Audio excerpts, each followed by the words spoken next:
In response to his efforts, workers around the country formed short time committees to promote the cause and argue for more legislation. Is it not a shame and a disgrace that in a land called the Land of the Bibles, children of a tender age should be torn from their beds by 6 in the morning and confined in pestiferous factories until 8 in the evening? 10 hours a day, with 8 on Saturdays is our motto. May it be yours. In 1832, MP Michael Sadler became the main spokesman for the short time committees. Mass meetings in the factory districts drew crowds of 100,000 and more in support. And while Parliament continued to resist reform, it did give Sadler the authority to launch an inquiry. That commission interviewed 48 child workers. And when its findings were published in 1833, they shocked genteel British society. While I'm earnestly pleading the cause of these oppressed children, what numbers of them are still tethered to their toil, confined in heated rooms, stunned with the roar of revolving wheels, poisoned by the noxious effluvia of grease and gas, till weary and exhausted they turn shivering to beds from which a relay of their young workfellows have just risen. The same year, 1833, the first Factory Act was passed. Unfortunately, it only applied to the textile industry. However, it did ban children under 9 from working and limited the hours of work of children aged 9 to 13 to 9 a day. But its real significance was that it laid down a marker for future reform. Reports from the front line of child labour began to filter back to the middle classes. Most shocking of all were accounts of underground work in Britain's coal mines. But what caused the uproar was not the hazardous work of children in these pits, it was topless ladies. In some pits, it was the practice for women and young boys to be chained to the carts that the miners filled with coals. They then dragged them to the surface through black, hot, filthy tunnels, where the heat was so fierce they usually stripped to the waist to cope. When these artists' recreations of their working conditions were published, they caused a furore. This is the Big Pit in Blenavon. It's one of the places industrial Britain was born, in iron, coal and steel. The pit was started in 1840, and it's a museum now, but you can still get underground and see some of the old seams. And when you get down there, you get a real sense of what was asked of the child miners. There we go. Okay, this way, everyone, please. Thank you. Come on in. Well, this is gloomy down here. This is how it was. So a little boy or girl would be a little boy or girl would stand by the side right of the door, there. sitting by the side of the door. And what they would do, they would listen for horses. And when the horses come along, they would open the door, they would let the horses go through, they would close the door for 10 hours a day. And of course, back in those days, they had company in the timber work. They would have insects, cockroaches. Oof. And then, running around their feet, yes, I thought you were going to get to the rats. But mostly the children, they worked in the dark, they had no lights. Yeah. Now, what I wanted, didn't they have had a candle, or? if the families could afford candles, but as you can imagine, candles were a naked flame and candles were dangerous with gas. So what I'm going to do now, we're going to turn our lights out, then I'm going to ask you to take one of your hands, put it against your nose, and tell me if you can see your fingers. Shall we try that now, please? Yes. Right, take one of your hands, please, against your nose, and can you see your fingers? I cannot see anything. So imagine these children in this for 10 hours a day.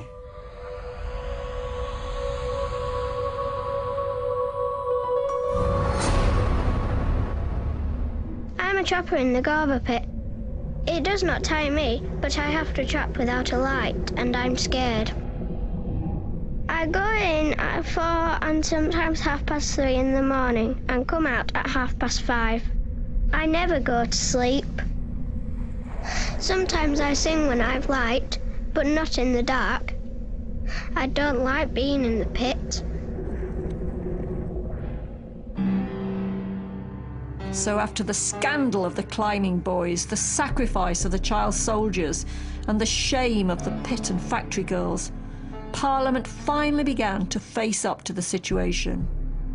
Even then, though, it was a struggle, and the story of that struggle is locked away in here, the Victoria Tower in the Houses of Parliament.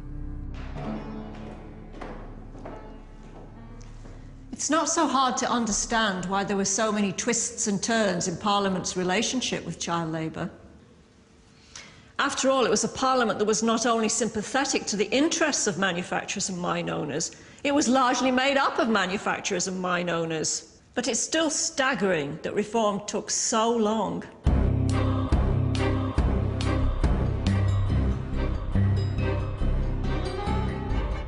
Inside this sealed vault is every piece of legislation passed by Parliament since 1460. Each of these rolled-up scrolls is a bill, and even the organisation of these scrolls shows what an infuriating time the reformers had in effecting change. Now we can see how frustrating and prolonged this struggle really was. This document down here is the first protective labour legislation for children, the Parish Apprentices Act of 1802. Limited to parish apprentices and largely toothless. These documents are arranged chronologically. It's like walking through legislative history. We'd have to go all the way down there and come all the way back here, still in the 1800s, but there's a long way to go before we get to any more protective labour legislation.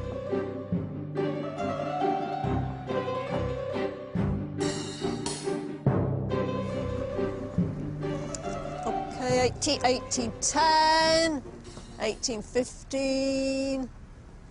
1819, the Cotton Factories Act. I'm not going to get it down for obvious reasons, but that act tried to limit the age at starting work to 9 years old.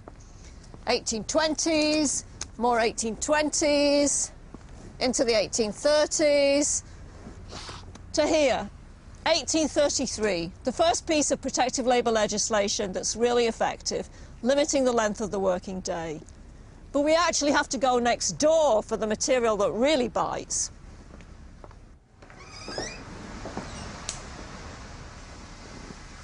Well, as you see, they've changed the system by this time. But here we have it. This is the Factory Act of 1884.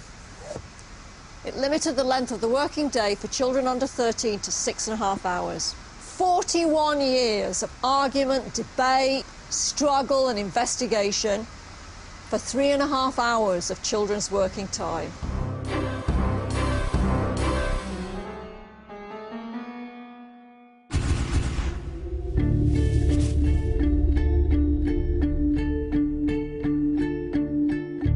Meanwhile, out in the real world, there's huge sectors of employment which are totally unregulated and crying out for reform. For example, construction.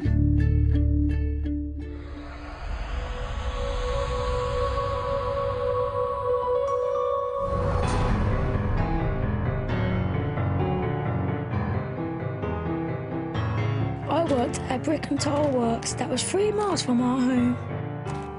Each day, a 6-mile walk was added to the day's work of 12 hours. The work was heavy for a lad of my age. Each brick weighed about 9 pounds. And in the course of a day, I carried several tons of clay bricks. We usually started work at 6 in the morning, when I would pick up the bricks from the floor of the shed. For this, I received 7 shillings a week. My mother said that the work was too hard and the distance too long for me to walk every morning and night. She told me the money would be missed. Someone would have to go short. But it was no use being slowly killed by such work as I was doing. And it was making me humpbacked. It was not until I had been away from the work for several weeks that I was able to straighten myself out again. In those reminiscences, Will Thorne recalled being a 9-year-old worker in the 1860s. This brickmaking kiln is similar to the one that would have employed Will. And this barrow is like the one that he would have had to move loaded with bricks. There's 25 bricks here, which would have been a child's load. Adults moved 50. I think I'm supposed to try and move this. Whoa! This isn't easy. Oh. It's not easy at all! The bricks I've just smashed were made here, at Bliss Hill Victorian Museum by Tony Mugridge, the last independent travelling brickmaker in Britain. Well, I'm standing back here out of the splatter path because this is kind of messy here.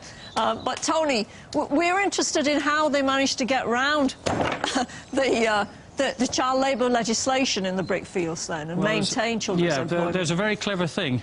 What would happen is that the people would be employed, that is the workers, men and women in the brick fields, they would be employed by the brickmaker.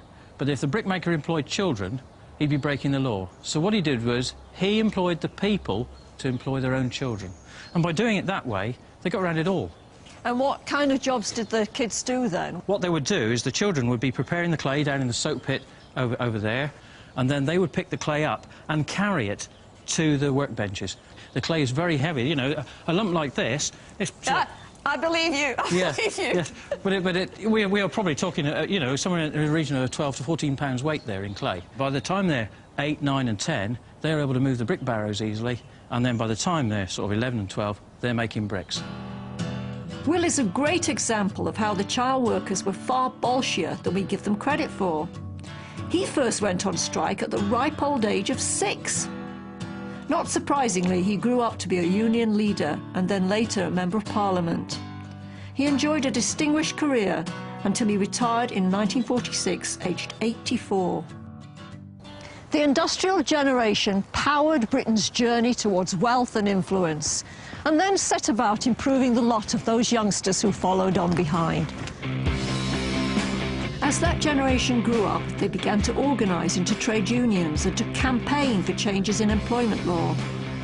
As a result, kids started to disappear from the workplace, and slowly Parliament began to back a new solution to the problem of what to do with the children. School. Labour is replaced by learning, and childhood becomes defined by a new rite of passage, education. By the end of the 19th century, school leaving age provides a clear boundary and one enshrined in law.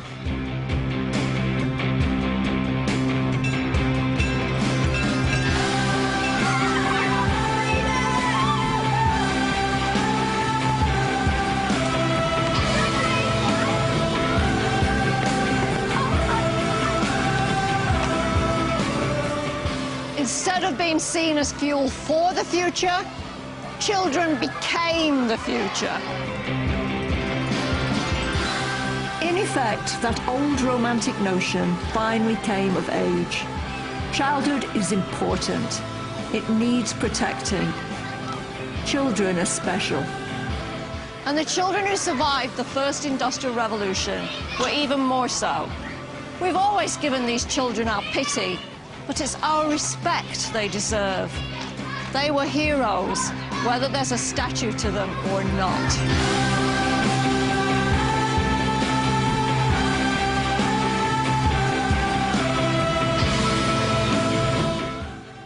Ian Hislop shows how the Victorians dragged themselves out of the ethical wilderness to become guardians of the nation's morals next tonight in Age of the Do-Gooders. And then at 11 we take a look at how we shook the world with the power of explosions.